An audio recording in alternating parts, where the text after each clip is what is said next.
The first time I saw Beverly Jenkins with a thermometer in the community pool, I thought she was checking for a sick kid. Turns out she was checking for a violation. Welcome to Pinecrest Estates, where the lawns are perfect, the houses are worth a fortune, and the community pool is a war zone. And Beverly? She wasn't just the HOA board president. She was its general, its judge, and its chief executioner. She believed the clubhouse, the pool, and the tennis courts were her personal fiefdom, and we were all just messy, noisy serfs who needed governing. The rules for the pool were laminated and bolted to the gate. They weren't suggestions, they were commandments handed down from Mount Beverly. Rule 7. No splashing, deemed aggressive and disruptive. Rule 12. Flotation devices must be appropriately sized for the user's torso. She carried a tape measure. Her favorite, Rule 3. Pool temperature must be maintained between 78 and 80 degrees Fahrenheit for optimal energy efficiency and user comfort. User comfort. That was a rich one. I saw her make a 9-year-old boy get out of the pool because his dive rings were commercial-grade paraphernalia and violated the no retail advertising clause she just invented on the spot. The kid cried. Beverly wrote his parents a ticket. The breaking point was my daughter's 10th birthday party. We'd booked the clubhouse, paid the fee, dotted every I. The kids were in the pool playing a game of keep-away with a beach ball. It was, by all accounts, the sound of pure, unadulterated childhood joy. It was like a dinner bell for Beverly. She emerged from her house, which sat like a watchtower overlooking the pool, her visor already on, clipboard in hand. "Excuse me! Excuse me!" she yelled, clapping her hands like she was breaking up a riot. "That ball is not on the pre-approved list of pool toys!" The kids froze. My daughter, Chloe, looked at me, her face crumbling. "Mom, Beverly, it's a birthday party," I said, my voice tight. "It's a beach ball." "It is an unregulated projectile," she corrected, pointing her pen at it. "And the resulting wake is causing water to splash onto the deck, creating a slip hazard. This is a clear violation of Rule 4 and Rule 7. The ball must be confiscated, and I'm going to have to ask you to enforce a 10-minute silent cool-down period for the children." A silent cool-down period. At a birthday party. I saw red. But I also saw the other parents' faces, a mixture of rage and helpless resignation. We'd all been beaten down by her for so long. That night, the email arrived. It was a mass CC to every homeowner. Subject, "Reminder regarding responsible use of community amenities."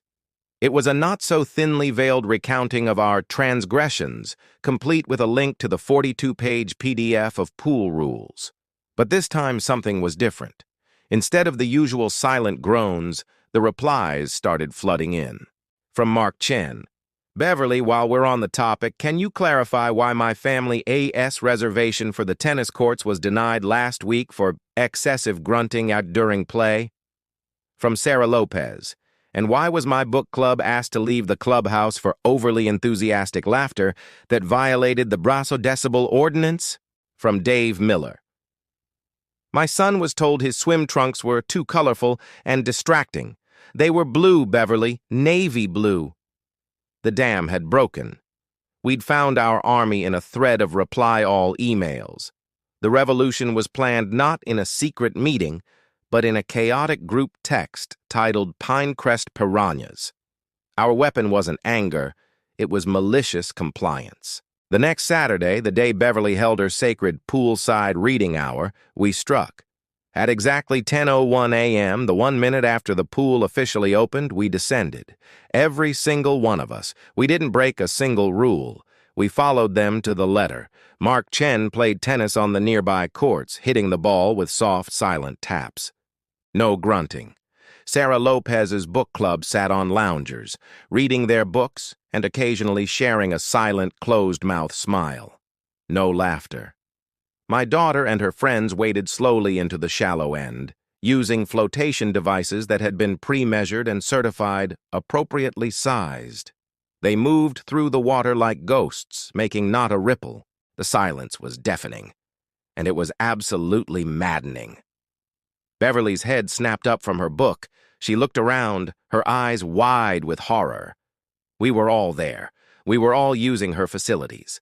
Perfectly, quietly, legally. She couldn't write a ticket. She couldn't yell. She was trapped in a prison of her own making. The lifeguard, a teenager we'd secretly tipped $20, walked over to her. "Ms. Jenkins?" he said, loud enough for everyone to hear. "I've been monitoring the pool temperature. It's at 81.2 degrees. That's a violation of Rule 3.